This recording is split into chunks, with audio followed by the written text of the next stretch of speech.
What's going on, y'all? It's JD Pickell. Today on CFP with JD, Cincinnati, Alabama, Ohio State. Where do they all fall on the second week of the CFP rankings?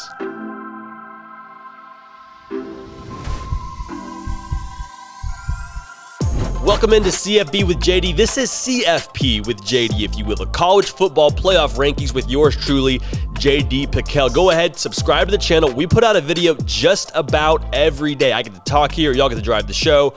Armstrong Sims, Jack McKenzie do the real work and make the show happen from a content and production standpoint. So the CFP rankings yesterday were released, the second version. So you had a number of teams that fell differently than they were from the week before. A lot of it was the same. You had Georgia staying at 1. You had Alabama at 2.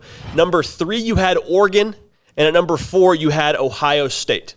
So if you watched last week's video, I did my own version of the CFP rankings, hence CFP with JD, a riff on the CFP with JD title. Enough of that. Let's get to the rankings that I have for this week. So number 1, Georgia. I don't think there's a huge conversation that needs to be had here. They were number 1 in the CFP. They were number 1 in my poll the week before. They are just splattering every single team that they play. And they're undefeated, obviously. They have 2 top 10 wins, another top 15. I guess it was number 11, Kentucky at the time. But there was a comment we got on a video that we did recently, and it said, hey, do a video about how Georgia hasn't really played anybody. And I thought about that for a second, and I sat with it. And I kind of just shook my head like, no, I don't know if I agree with that. They've beat a lot of teams that at the time they played them, we all thought were world beaters, or not world beaters. We all thought they were good competition, and Georgia's looking like a world beater right now. That's not to say Georgia is going to be impossible to beat. I don't think it is without cause to assume that, not assume, it is not out of reach to assume that they could have a loss when they reach the SEC title game. Now, if they reach the SEC title game undefeated, say they lose that game, they're still making the college football playoff. The rest of the way, they play at Tennessee, Charleston Southern, at Georgia Tech, the SEC title game. You show me the loss there. I think at Tennessee is a sneaky one. Tennessee gave Alabama some trouble.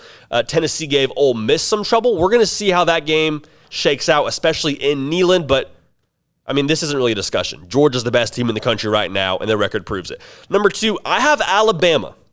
The CFP also has Alabama at number 2. Last week in this poll, I had them at number 4. Now, the reason I put them up 2 more spots is not so much to do with Alabama, because they beat an LSU team 20-14 at home.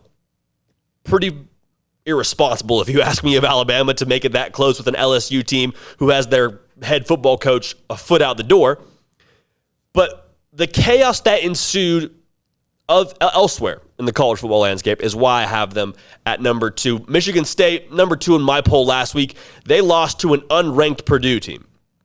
Cincinnati, who was number 3 in my poll last week, they messed around with the Tulsa team at home. Now, let's look at that for a second. Tulsa was 3-5 going into that game. Cincinnati got them at home and beat them by 8 points. You're really going to put them ahead of Alabama? I'm not excusing their one loss. I'm not excusing that loss to Texas A&M. Texas A&M was unranked at the time. That deserves to be addressed. But right now, Alabama is the second best team in the country, even with that loss. This is going to come out in the wash. Georgia and Alabama are likely going to have a crash course in Atlanta where they will play each other in the SEC title game, as I mentioned.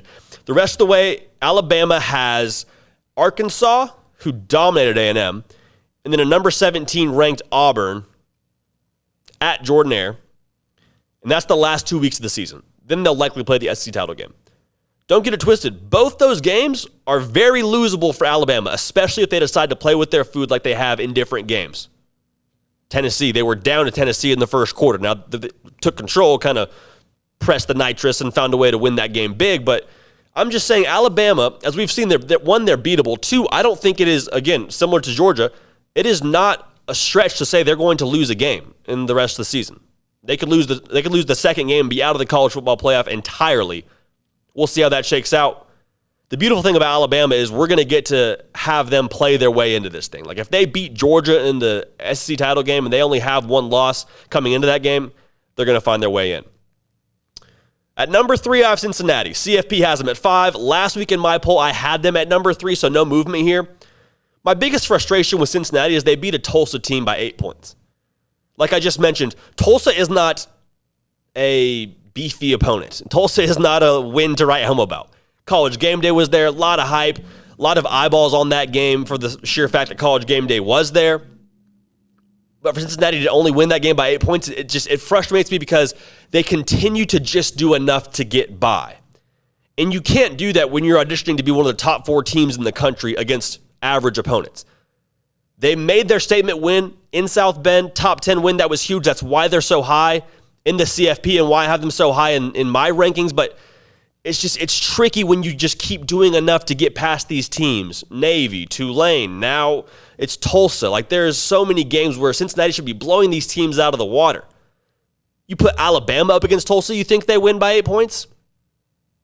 No, Alabama's playing their second and third stringers in the third quarter. That's just the reality of it. So good for Cincinnati. They keep on winning. They keep on finding a way to stay undefeated. But this is not going to be a recipe for success moving forward. I worry about them. They don't have any juice left on the schedule to catapult them into the Final Four. There are 3 on this list. My list doesn't really matter. The list that does matter wants to see more style points, and they're going to have to give it to them because there's no more big-time opponents on their schedule. SMU is the biggest cat left on that schedule. Cincinnati, ball is in your court. At number 4, I have Ohio State. The CFP also has them at number 4. Last week, they were number 6 in my poll. They were behind Oklahoma, who was at number 5 last week. They beat Nebraska 26-17. I was very close to putting Ohio State at 3. Reason being, look at the common head-to-head opponents. Tulsa. Tulsa has somehow been the star of this entire video. I mentioned Cincinnati beat them 28-20. Ohio State beat them 41-20 by 21 points. So Ohio State has that loss at home to Oregon, which is why they're at 4 for me. And if they were undefeated, obviously they'd be much higher on everybody's list. But that just, I think, speaks more to Cincinnati than it does anything. But the fact that they're able to be where they are right now is a positive. Only 1 loss. They're going to be able to play the rest of their schedule out. Purdue is helping them out right now as they're number 19 in the country. Then they have Michigan State. They go at Michigan. They have the Big Ten title game. They could finish this year with 4 ranked wins.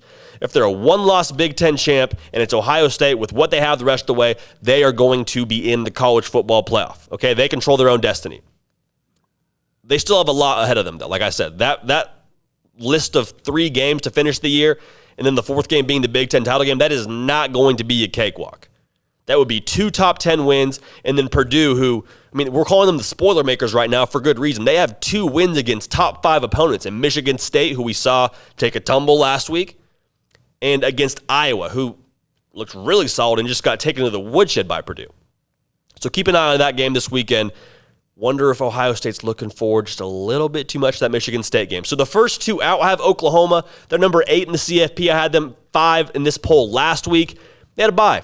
They didn't play anybody. Sorry, I'm not going to move them up because they didn't play anybody, and Ohio State is benefiting from the chaos, and that head-to-head with Tulsa and Cincinnati looks really good right now. So number 5, I think, is right where you should have them. And if you're going to push back on this, because we have a lot of Oklahoma fans that subscribe to this channel, so 1, thank you for subscribing. We're going to keep the Oklahoma content coming. If you're upset, I've said this multiple times. Oklahoma controls their own destiny. They're undefeated right now. If they finish the year undefeated, a Big 12 champ, you're in. You got at number 12 Baylor. You have at Oklahoma State. I guess Baylor's number 13. At Oklahoma State, who's top 10 right now, then you have the Big 10 title game. And you have Iowa State in between those 2. You drop 1, you're probably okay. You make it a little more dicey if it's to Iowa State. If they beat Baylor this weekend, they will be, I hesitate in saying 100%, but they will be 90% in this top 4 next week. They're just lacking one of those signature wins right now. They don't have a win against a ranked opponent. That's the unfortunate reality. They beat who's in front of them. They look at a new team with Caleb Williams. Just wait. You got your whole season coming up here in these next 4 games. Your whole season will be decided in these next 4 games, and it starts in Waco this weekend. Number 6, I have Oregon. The CFP disagrees with me very much here. They were at number 3 in last night's rankings. Last week, they were number 7 in my poll. They squeaked out a win against Washington at Washington. They have 1 top 25 win against Ohio State, which has continued to propel them. They still have to play at number 24, Utah, and I think they'll probably have to play them twice, one more time for the conference title. They have the potential to end the year with 3 ranked wins. I want to say they control their own destiny because I think they do. They're number 3, obviously, so they've continued to trend well. That win against Ohio State has aged extremely well for them. But I'm not so certain they don't have another loss in their schedule. They have that one loss to an unranked Stanford, which doesn't look good.